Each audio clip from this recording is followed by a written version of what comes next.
What's up, my dudes? This is the practice guide to MX Simulator, and I know some of you out there have commented things like, Spencer, how do you practice in this game?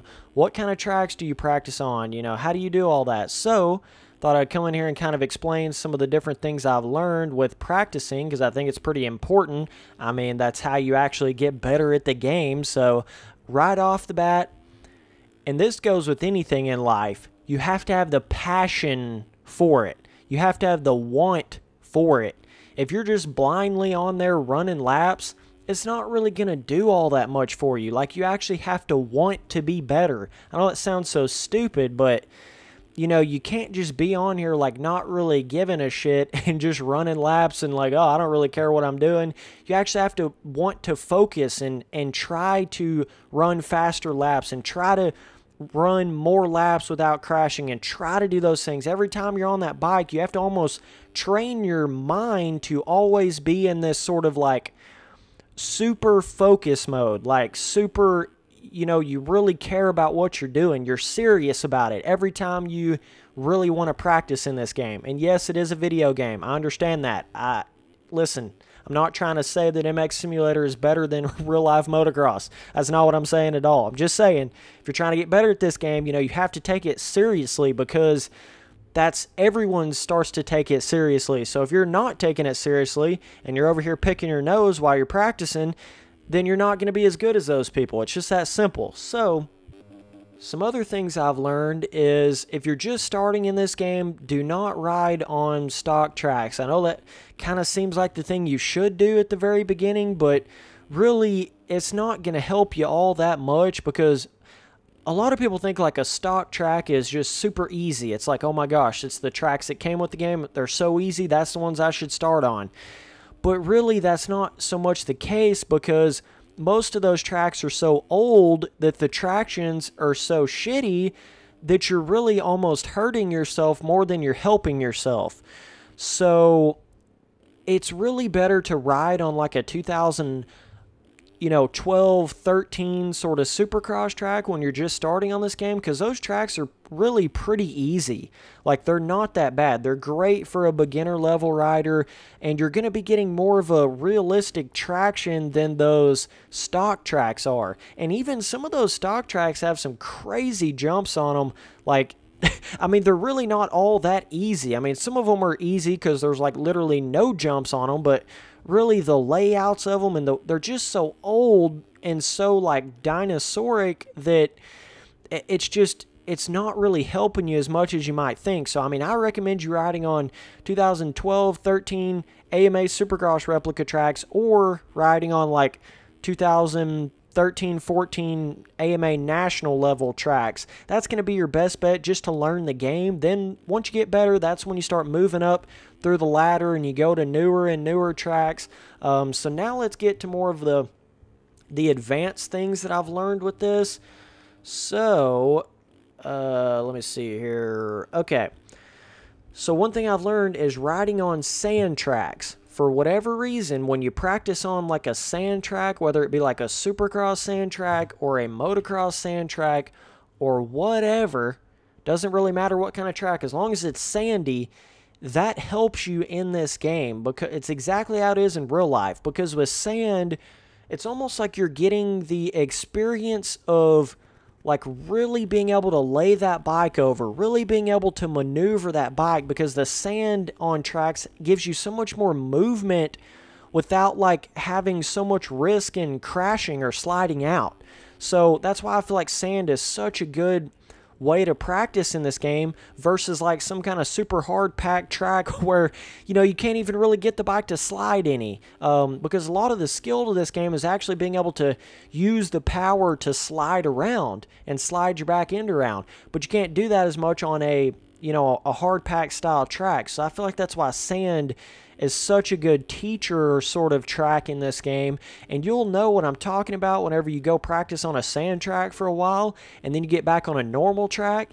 You're like, oh dude, this normal track is easy. Like you feel faster for some reason after riding on a sand track. I don't know why that is, but it's because you're actually experiencing that bike, like doing more of pro level things in the corners, like how far it's leaning over and stuff, without actually having to be at that pro level.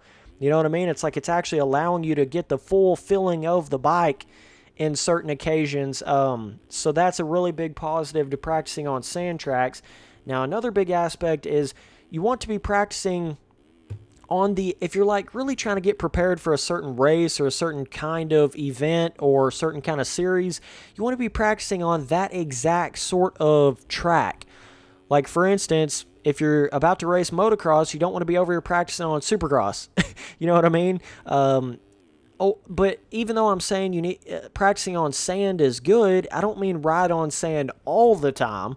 Like, you know what I'm saying? The other side of that as well is like, don't be practicing on 2011 Supercross tracks if you're about to be pro racing on a 2018 Supercross track. That sort of thing. Like, you want to be practicing on something that's sort of the same in a sense. That's the best way to explain it, because your mind just gets used to that exact sort of track. You know, you don't want to be practicing on a super ruddy, muddy track if you're about to go ride or race on a really hard, dry pack, slick track. You want to be practicing on whatever kind of race you're going to be racing. That's one of the biggest things, because you just get better at that really particular sort of track at that particular point in time. You sort of like, you get your edge on that one type of track. And that's kind of the way you get to that super level there. Now, another thing is practicing on harder, bigger scale tracks just in general, I think helps you out a lot, because obviously if you practice on something that's harder and you get on the normal shit, then it's going to feel easy at that point. So like, for instance, my track, I think it's Oasis, Supercross, some of those other ones that are a little bit bigger scale, a little bit more difficult. If you practice on that kind of stuff and then you go back to some of the normal like 2017 Supercross tracks or whatever, you'll be like, this is hilarious. These jumps feel tiny. Like, and you used to feel like those jumps were huge, but since you've been practicing on something that's harder and a little bit bigger scale, those jumps don't seem like anything to you anymore. So that's another really big practicing tip, is just practice on stuff that's harder, bigger scale. And I know me saying you want to be practicing on exactly what you're going to be racing on, it's kind of contradicting what I'm saying here about, like, you know, practice on sand tracks and practice on harder tracks and stuff. That's like just a general guideline there. You know, if you're just trying to improve your skill, I'm not talking about like if you're trying to prepare for a really specific race. If you're trying to do that, then yeah, it's better to practice on as close as you can get to whatever that track is.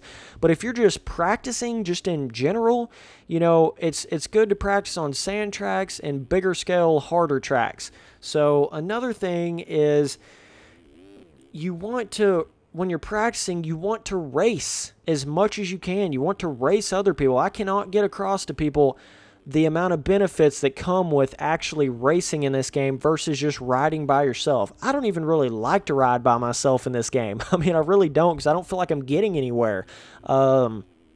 Obviously, it's going to be really hard to find a pro race server that has like a 20-lap main event or something like that. So when you're doing something like that, then yes, I can understand you're probably going to have to do that by yourself if you're going to run like 20-lap main events and stuff like that to try to get yourself more prepared for that sort of racing, which is always good to do that every once in a while, so that when you do get on those 20-lappers, it doesn't just completely throw you off guard, because all you've been running is these little short 5-lap races on an online server. But I just think there's no replacement for the racing other people. It forces you to go to other places on the track, which when you're actually racing, that's how that's going to be. You know, you're going to be forced to go on other places of the track. It's going to just, man, it just helps you in every way. It pushes you. It lets you kind of see where you're at in comparison to some other people. Don't let that get to your head, though, because sometimes it can feel like, oh, I'm smoking these dudes on this online server on like a little short 5-lap race, but really a 20-lap main event with all pro riders is a totally different animal. So don't let it, you know, overly confident yourself. Like, you just gotta stay humble in this game, because people will smoke you. I mean, even when somebody's not even necessarily better than you. The actual race can play out totally different than you expect. Like, if you crash at the start of a race and they get the whole shot, you're at such a disadvantage, you're going to have to almost be twice as good as that person to actually beat them if they're consistent in the front. So, you know, you can think you're all better and all this bullshit, but really that race is going to play out however it's going to play out. You can't just say, like, you're going to get the whole shot or you're going to start right behind him or whatever, because you got all those other riders in the race as well. So a lot of it is like actually knowing how to control the race in a sense. But as far as just practicing, that's my recommendations for what you need to do there. And I know some people have like a really strict regimen of like they do 20 lap races every night and then do whatever. For me, I just race as much as I can because I think there's no replacement for that. And then I do try to get on there and do, you know, some different stuff, weird stuff to kind of throw me off my normal game. Like I'll go in there and possibly do some e-road riding or go in there and do just random stuff like that. Go in there and do like where I'm really trying to run a fast lap on a track versus like trying to be consistent to try to improve my actual just raw speed. Some of that sort of stuff. You don't really do that when you're trying to race with other people. You don't want to be just only going for a fast lap when you're racing, because racing's totally different. It's all about consistency. So, and avoiding other people that have crashed. So that's a thing where when you are practicing by yourself, you can really focus on like your lap times and what you're doing in that sense. But one thing about these online racing servers is a lot of times there's so many lappers. And I understand that's the nature of it, and that's what it is. I'm not complaining about the lappers. I'm just saying there's so many lappers that you almost can't even go your actual speed, and you're so scared to go your actual speed because you know you're just going to land on somebody or you know you're just going to crash. So on one side of it, it does teach you patience, but at the same time, that's not really how the pro racing is, because the skill level of everybody is so much better in a pro race than just a random online server. So you're not going to run into lappers as quick as you do on an online server, and definitely not as many of them jumbled up and not being able to hit the jumps right and landing on the back of them. That kind of shit just doesn't happen as much in pro racing. Pro racing is a lot more like, dude, you can't crash at all because everyone's right on your ass bumper, and you got to be running fast laps and be consistent. Whereas like in an online server, all you really got to be is consistent. You don't even have to be running fast laps, you know? So they're two totally different animals in that sense, but you got to be aware of certain things like that in this game, and once you do that, you'll be pretty good. But either way, man, you can follow me on Instagram, Twitter, Snapchat, Steam, Xbox Live, PlayStation Network, all that stuff at Spencer Turley, no space, no capital. And you guys can also donate down below if you want to. There's a link to that. If not, it's totally cool. All of my playlists are on my front page. You guys already know this shit, but I gotta say it for some of the people that don't know it. So, anyways, I appreciate you guys watching all the videos. Later, dudes.